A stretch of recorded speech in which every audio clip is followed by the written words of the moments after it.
Assalamualaikum warahmatullahi wabarakatuh. Perkenalkan, saya Heni Purniawati, SPDM HUM, NIDN 0806068401.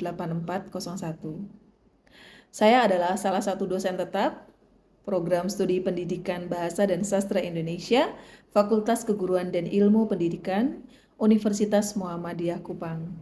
Pada video ini saya akan menjelaskan tentang pernyataan diri dosen dalam unjuk kerja Tridharma Perguruan Tinggi, khususnya pada bidang pengajaran. Saya adalah lulusan S1 Pendidikan Bahasa Inggris dan saya lulus di Universitas Muhammadiyah Malang. Kemudian S2 saya pada bidang ilmu linguistik, saya lulus di Universitas Nusa Cendana Kupang. Adapun beberapa mata kuliah yang saya ampu secara konsisten, salah satunya adalah mata kuliah linguistik umum dengan bobot 2 SKS. Mata kuliah ini diajarkan di semester ganjil, yaitu semester 1, dengan pertemuan sebanyak 16 kali pertemuan, di mana diantaranya ada UTS dan UAS. Adapun deskripsi mata kuliah linguistik umum merupakan mata kuliah keahlian program studi pendidikan bahasa dan sastra Indonesia. Linguistik adalah ilmu yang menjadikan bahasa sebagai objek kajiannya. Perkuliahan ini akan dibahas tentang konsep dasar linguistik umum, dimulai dari pengertian linguistik sebagai ilmu, hakikat bahasa, bahasa dan faktor luar bahasa, linguistik dan bidang cakupannya, tataran linguistik secara global, mulai dari fonologi sampai semantik, dan sejarah aliran linguistik. Capaian pembelajaran diantaranya 1. Mahasiswa mampu menjelaskan konsep dasar linguistik dan hakikat bahasa. Yang kedua, mahasiswa mampu menjelaskan konsep bahasa dan non-bahasa. Yang ketiga, mahasiswa mampu menjelaskan cabang-cabang ilmu linguistik. Dan yang terakhir, mahasiswa mampu menjelaskan aliran-aliran linguistik dan tokoh-tokohnya. Metode pembelajaran yang saya gunakan yaitu expository, inquiry, diskusi, dan tanya jawab. Bahan kajian pada mata kuliah ini yaitu konsep dasar linguistik umum dan linguistik sebagai ilmu, hakikat bahasa, bahasa dan faktor luar bahasa, tataran linguistik fonologi, tataran linguistik morfologi, tataran linguistik sintaksis dan wacana, sejarah dan aliran linguistik, linguistik tradisional, linguistik struktural, dan linguistik transformasional. Namun, pada pertemuan pertama, saya tidak menjelaskan tentang materi, tetapi saya menjelaskan tentang kontrak perkuliahan terlebih dahulu dengan mahasiswa. Di dalam kontrak perkuliahan ini, saya mengenalkan mata kuliah terkait dengan materi dan sumber yang saya gunakan dalam satu semester. Kemudian saya juga menjelaskan tentang penilaian dan penugasan dan beberapa hal teknis yang kemudian akan memudahkan kelancaran dan keefektifan mengajar saya. Kemudian seperti disiplin waktu dan tata tertib lainnya yang mana kita sepakati bersama. Kemudian di pertemuan kedua, saya memasuki materi yaitu konsep dasar linguistik umum dan linguistik sebagai ilmu. Di sini dipaparkan terkait linguistik dan kajian linguistik, konsep pendekatan kajian terhadap bahasa. Kemudian di pertemuan ketiga ada hakikat bahasa, menjelaskan tentang fungsi, manfaat, dan juga sejarah. Di pertemuan keempat dan kelima itu ada bahasa dan faktor luar bahasa. Ini materinya terkait dengan mikro dan makro linguistik, kontak bahasa, bahasa dan budaya. Kemudian di pertemuan ke-6 dan ke-7 ada tataran fonologi, dijelaskan terkait dengan pengertian fonologi, fonetik, dan fonemik. Di pertemuan ke-8 itu ada UTS atau ujian tengah semester, dan di pertemuan ke-9 sampai ke-15 materinya terkait dengan morfologi, sintaksis dan wacana, kemudian sejarah dan aliran linguistik, ada linguistik tradisional, struktural, dan transformasional. Dan di pertemuan yang terakhir atau di pertemuan ke-16 itu terkait dengan ujian akhir semester. Sistem penilaian dalam mata kuliah ini yaitu ada partisipasi, terdiri dari kehadiran dan keaktifan ini 30%, kemudian penugasan 30%, ujian tengah semester dan ujian akhir semester itu terdiri 20% UTS, 20% untuk UAS. Kenapa di dalam partisipasi dan penugasan ini nilainya jauh lebih tinggi dibandingkan UTS dan UAS? Karena di sini melihat proses mahasiswa dalam belajar, yaitu adanya keaktifan dan kehadiran serta penugasan mereka. Kemudian sumber utama yang saya gunakan yaitu buku linguistik oleh Abdul Khair, kemudian buku linguistik sebuah pengantar itu oleh Mansur Pateda, dasar-dasar linguistik oleh Suparno, dan modul struktur bahasa Indonesia oleh Samsudin. Adapun sumber pendukung, saya menggunakan internet sebagai pendukung tambahan dan juga ada beberapa jurnal online yang terkait dengan linguistik umum. Saya rasa cukup sekian dan terima kasih. Wassalamualaikum warahmatullahi wabarakatuh. Selamat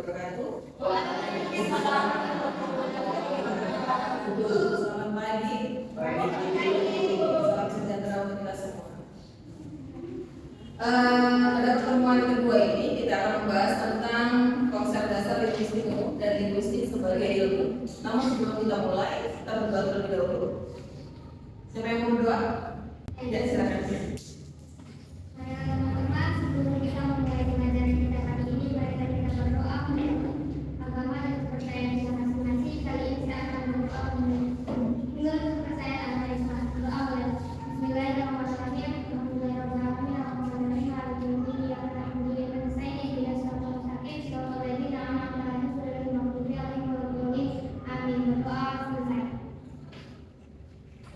Kita langsung ke materi, kemudian ini konsep dasar linguistik umum dan linguistik sebagai ilmu.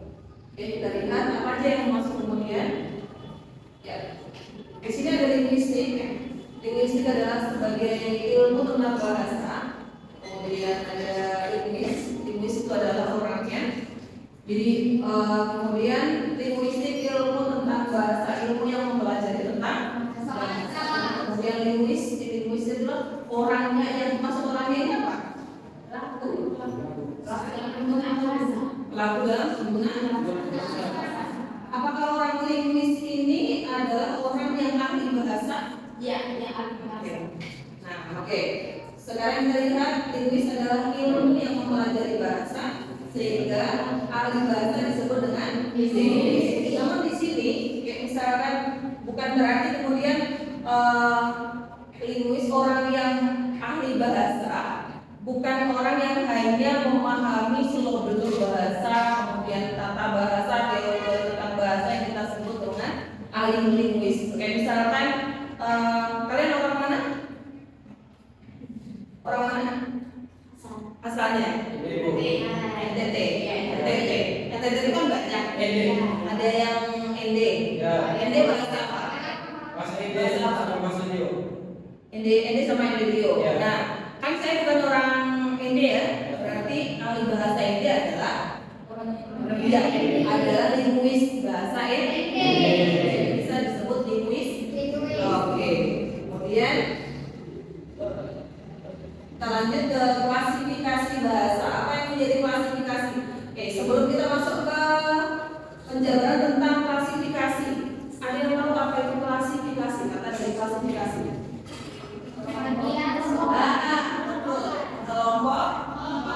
Klasifikasi adalah kelompok bahasa. Kemudian yang pertama kita lihat di dalam klasifikasi bahasa ada language. Language itu bahasa tertentu, ya. Kemudian contohnya ada bahasa Indonesia, bahasa India, bahasa Inggris, kemudian bahasa apa lagi? Iya, kemudian bahasa Arab dan lain sebagainya ya. Kemudian di sini dalam klasifikasi bahasa yang kedua adalah language atau bahasa secara umum. Manusia punya bahasa, sedangkan binatang tidak. Yang dimaksud ini bahasa secara umum, bahasa yang digunakan oleh manusia. Kita lihat bahwa ternyata binatang tidak memiliki bahasa. Padahal ada beberapa binatang yang kemudian Lalu kita berbicara sama mereka, mereka memahami apa yang menjadi instruksi kita, ya kan? Iya. Tetapi mereka tidak bisa berkomunikasi secara baik tanpa ada apa tuh? Ada pelatihan dari dia, ya kan? Salah satu contohnya kayak misalkan ada anjing, ada kucing, kayak bisa berbicara juga ya. Kalau tidak terlatih, mereka tidak akan paham. Jadi bahasa secara umum manusia punya bahasa sedangkan kemudian ini disebut adalah language.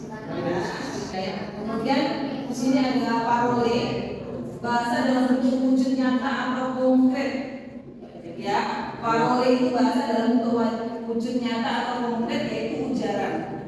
Ujaran itu sesuatu yang diujarkan. Apa? Jadi ujaran itu apa?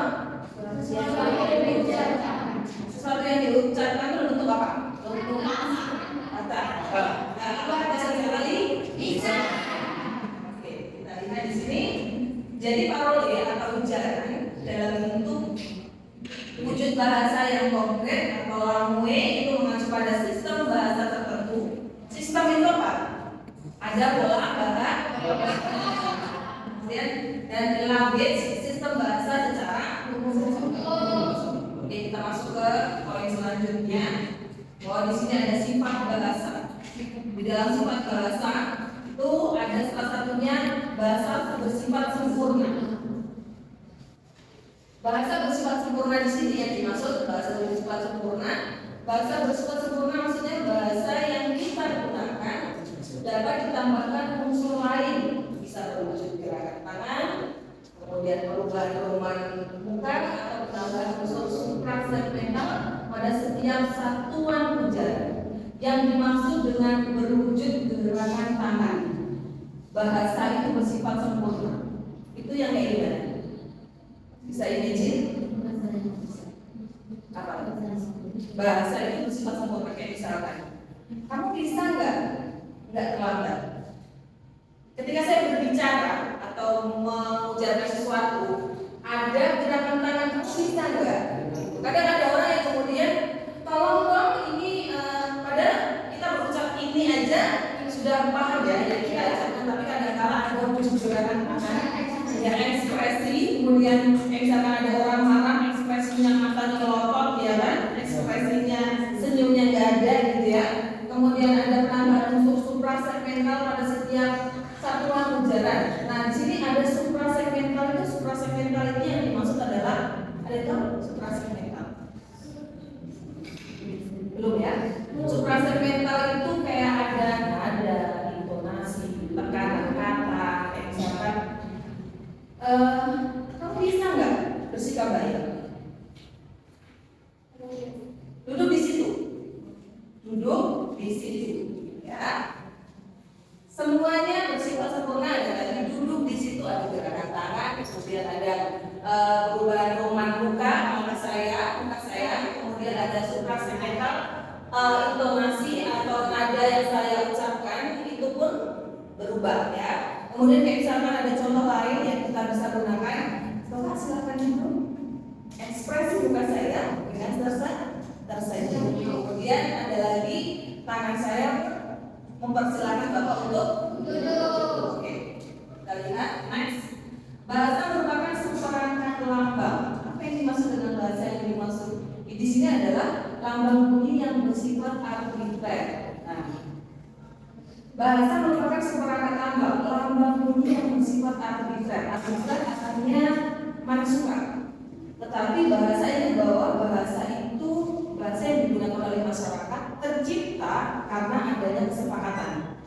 Jadi kayak misalkan sekarang kayak lambang bunyi yang bersifat arbitrary. Misalkan sekarang ini kata villa, ya, kata villa itu sebelumnya sudah pernah kalian dengar?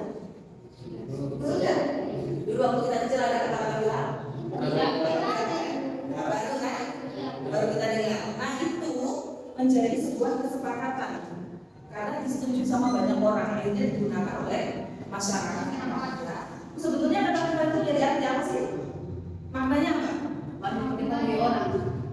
Banyak diketahui orang. Terus kira apa? Maknanya apa? tersebar. Terus apa lagi?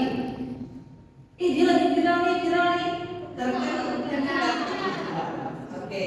Nah, di dalam logam bunyi yang bersifat arbitrer ini tadi arbitrer ya maksudnya. Arbitrer itu mana suka, tapi harus ada kesepakatan. Tapi kalau misalkan kita gunakan bahasa itu sendiri, kemudian kita memaksakan orang lain, berarti itu bukan bahasa. Gitu. Dan kemudian di sini lambang bunyi yang bersifat lambang. Kayak misalkan contohnya,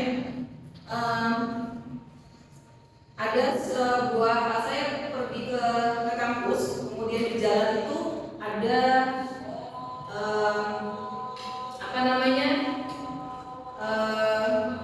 bendera warna kuning.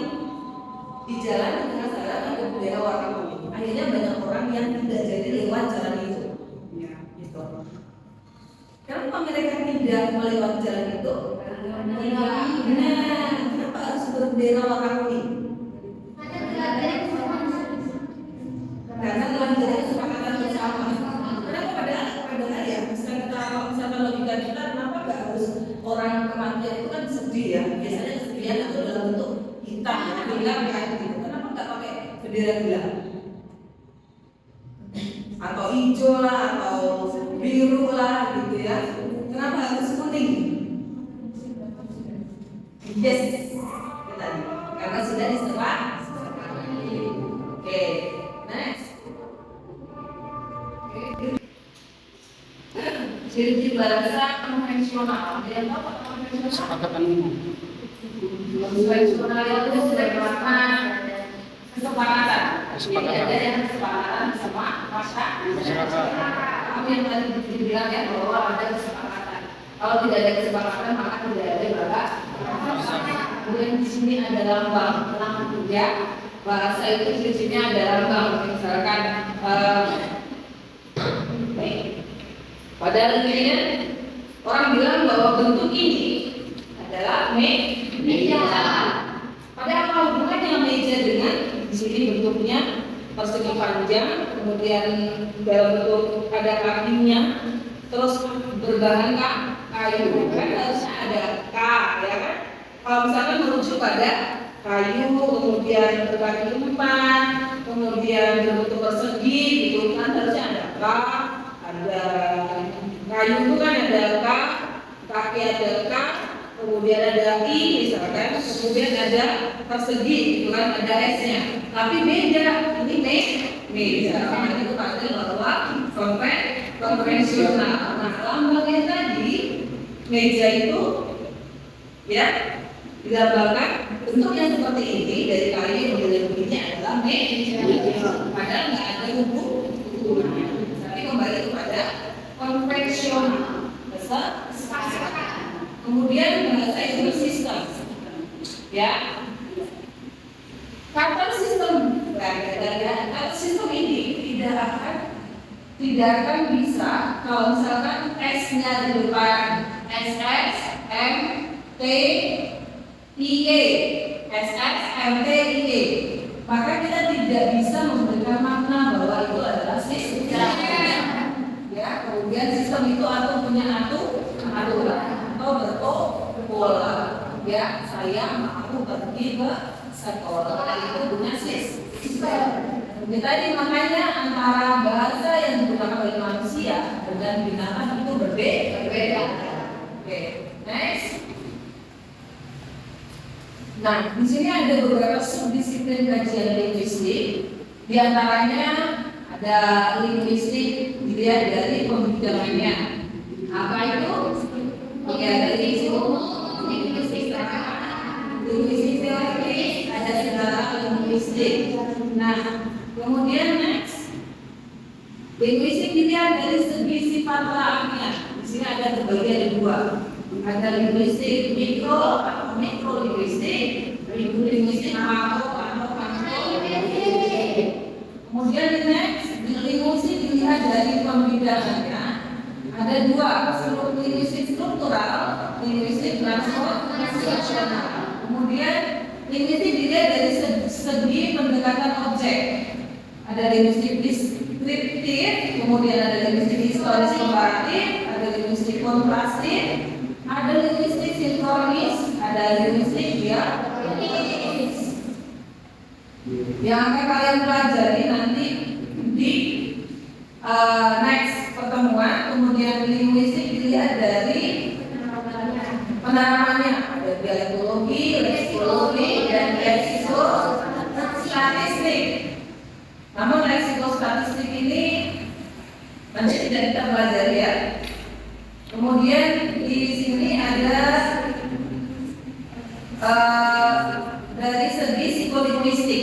Psikolinguistik itu terdiri dari sosiologi, yang biasa kita sebut dengan sosiolinguistik, karena kita belajar tentang sosial dan linguistik itu apa? Ya, itu yang mempelajari bahasa. Jadi bahasa dilihat dari sosial. Kemudian dari segi antropologi atau antropolinguistik, kemudian dari segi aljabar itu ada linguistik kuantitatif, linguistik komputer, dan linguistik aljabar. Kemudian yang terakhir adalah linguistik dilihat dari segi instrumen. Instrumen itu apa?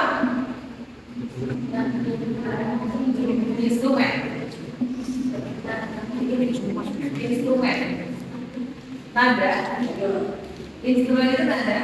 Instrumen itu kita lihat bahwa instrumen adalah alat, ya. Itu alat. Nah, yang digunakan linguistik komputer, bahasa dalam komputer atau linguistik komputer atau komputer linguistik. Bahasa yang ada di dalam komputer linguistik, ya, misalkan, atau bahasa yang ada di dalam laptop, apa aja yang termuat dalam sini, itu yang berhubungan, misalkan kita internet itu dilihat di laptop. Nah, misalkan kabar-kabar, kemudian ada bahasa-bahasa yang muncul di dalam laptop atau di internet, itu namanya linguistik komputer. Sampai di sini ada pertanyaan? Silakan. Saya serta mengkaitkan sudah dijelaskan tentang ciri-ciri bahasa dan di mana salah satu ciri-ciri bahasa adalah bunyi. Nah, supaya yang tadi dijelaskan ketika kita dalam berbahasa nanti kita menggunakan bunyi. Nah, pertanyaan saya kita perlu apabila dalam berbahasa menggunakan bunyi, bagaimana dengan bahasa sekarang? Apakah itu masuk dalam unsur bahasa? Bahasa isyarat, ya. Bahasa isyarat, ya. Kita lihat bahwa yang melakukan bahasa isyarat itu bagian dari bahasa yang menjadi kesepakatan. Ketika kayak misalkan itu digunakan orang-orang tertentu, ketika misalkan gini, ada kata A, misalkan A, saya nggak tahu ya, misalkan saya nggak pernah menggunakan bahasa isyarat, ya. Itu digunakan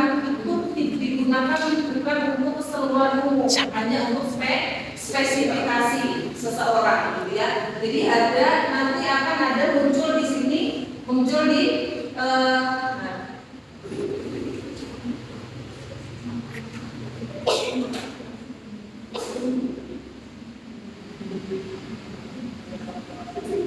di sini. Nanti akan muncul ke bukan.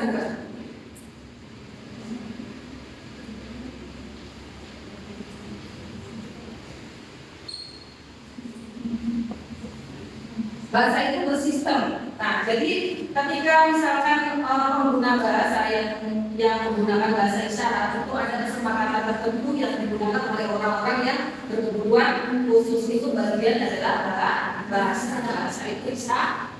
Memang dia tidak berbunyi karena penggunanya tidak mampu bersuara, tetapi tidak digunakan oleh masyarakat pada bagian dari bahasa. Oke. Lanjut, ada lagi pertanyaan? Silakan. Supaya yang berbahasa dalam pertemuan menunjukkan saya dari penjelasan itu tadi mengenai bahasa bersifat sempurna. Para penjelasan saya yang saya ingin bertanya kepada Ibu, bagaimana bahasa bersifat sempurna bisa mempengaruhi komunikasi antara individu? Oke, bahasa bersifat sempurna kenapa bisa mempengaruhi individu? Karena bahasa itu digunakan untuk berkomunikasi, ya. Jadi antara komunikasi satu dengan yang lainnya itu ada relationship atau ada kolaborasi atau ada hubungan ya, paham antara satu dengan yang lain. Itu makanya bahasa itu bersifat sempurna sehingga kita bisa menggunakan atau mempengaruhi seseorang dengan adanya bahasa. Ya, ada lagi? Kalau nggak ada, kita waktu kita sudah selesai ya. Kemudian kita akan membahas yang tadi minggu depan subdisiplin kajian lingkungan kita bahas minggu depan, dan kemudian saya akan memberikan sedikit oleh-oleh buat kalian. Ya, tadi yang sudah kita bahas di awal, biar kalian ingat linguistik umum itu apa. Jadi tolong carikan minggu depan ada tugas bahwa ada bahasa bersifat sempurna, bahasa merupakan seperangkat lambang, bahasa adalah seperangkat bunyi, dan bahasa itu bersifat. Berikan masing-masing contoh. Ya, salah satunya dari gambar ini berikan satu contoh, kemudian kalian jelaskan. Ya, terima kasih. Ada berapa orang hari ini yang tidak masuk? Ada berapa orang di kelas ini? Ada 20 orang. Coba kita hitung. 2, 3, 4, 5, 6, 13, 10, 17, 18,